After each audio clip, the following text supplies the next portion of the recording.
Good afternoon and Jai student, welcome again. Now today we discuss class 9 chapters first. What is democracy? Why democracy? In this video we discuss some important question of this chapter. Your first question, what is representative democracy?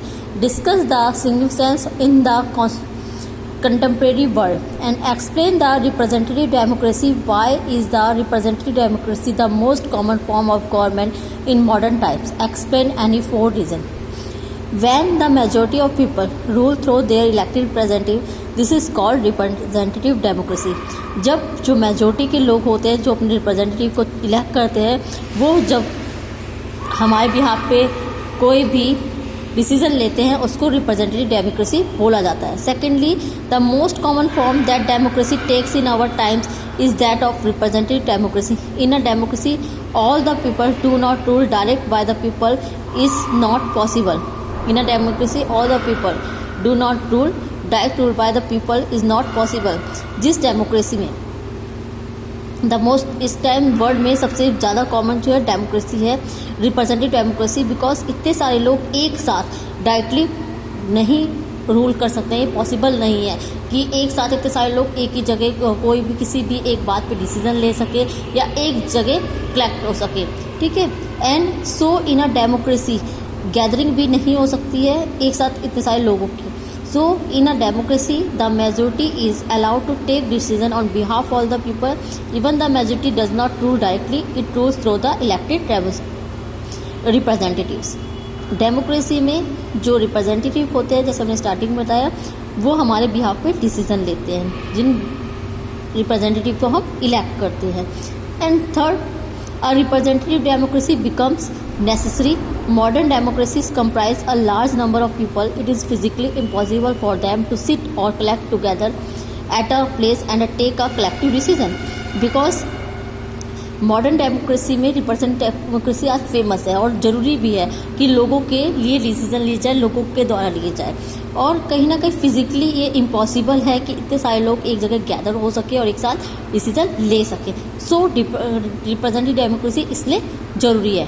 Even if they could collect together, all the citizen do not have the time, the desire और the skill to take part in all the decision. Why Zimbabwe can not be democratic? Give reason. And why Zimbabwe not considered as a democratic country? First, same party ruling. Second, same party ruling. Zimbabwe attained independence from white minority and ruled in 1980.